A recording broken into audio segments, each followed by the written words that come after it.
চলে এলাম নতুন আরেকটা ভিডিও নিয়ে তোমাদের কাছে সকাল সকাল।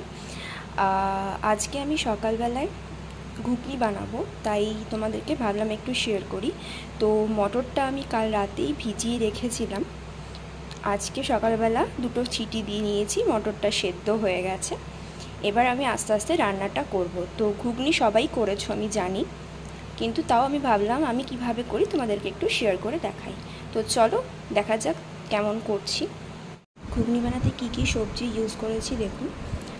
একটা টমেটো, 3টে আলু, আর পেঁয়াজ দুটো, আদা, 4টে কাঁচা লঙ্কা, আর এটার মধ্যে আছে রসুন। তো আমরা না এরকমই রসুন এখন ইউজ করি, আমরা এটা মিল বাস্কেট থেকে নিই ছাড়ানো রসুন, কেন রসুন ছাড়াতে আমার প্রচণ্ড ল্যাদ লাগে, इसलिए আমি এটাতেই রসুন ছাড়িয়ে নিই, এইভাবেই ছাড়ানো রসুনই ইউজ করি। তো এটা ফ্রিজে রেখে দিই, ঠিক থাকে। তো চলুন স্টার্ট করে ফেলি রান্নাটা। যে মশলাগুলো ইউজ করেছি সেটা হচ্ছে ধনে গুঁড়ো, জিরে গুঁড়ো, কাশ্মীরি লঙ্কা, একটুখানি মিট মশলা, আর একটু ব্ল্যাক পেপার, আর তোমার জিরে গুঁড়ো এখানে অ্যাড করেছি। আর পেঁয়াজ, লঙ্কা, আদা, টমেটো, রসুন ভালো করে একসাথে পেস্ট করে নেব। আমি আলুগুলো ভালো করে কিউব কিউব করে কেটে নিয়েছি। আমি কড়াইয়ের মধ্যে সর্ষের তেল দিয়ে আলুগুলোকে একটুখানি হলুদ আর নুন দিয়ে ভালো করে একটু ভাজা ভাজা করে নিচ্ছি।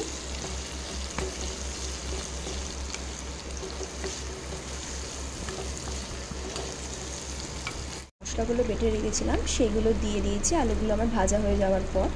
এবার এই আলু দিয়ে সব মশলাগুলো ভালো করে কষিয়ে নেব। আলু দিয়ে মশলাটা ভালো করে কষানো হয়ে গেছে। এবার আমি মটরটা এটার মধ্যে দিয়ে দিয়েছি, আর সামান্য পরিমাণ গরম জলও এখানে অ্যাড করেছি, যতটুকুনি আমরা ঝোল ঝোল খাবো। আপনারা মাখামাখাও খেতে পারেন, আমরা ঝোল খাবো বলে সেটুকুনি আমি ঝোলের মতন এখানে গরম জল অ্যাড করেছি। এবার আমি একটু স্বাদ মতন নুন এবং মিষ্টি এখানে অ্যাড করব। নুন অ্যাড করছি,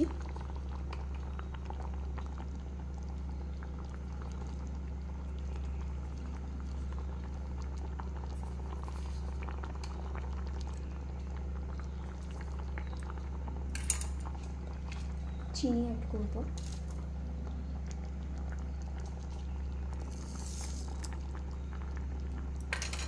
দিয়ে আরেকবার একটু নাড়াচাড়া করে নেব।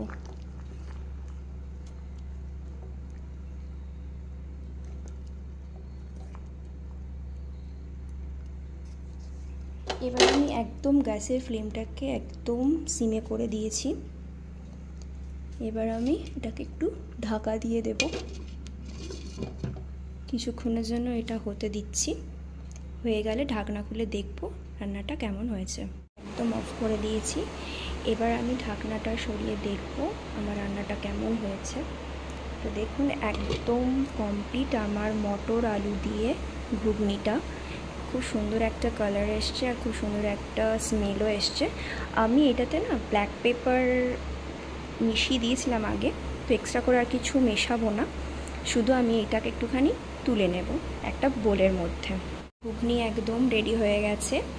এবার আমি এটা রাইস দিয়ে একটু ট্রাই করব, তারপর কেমন হয়েছে দেখব।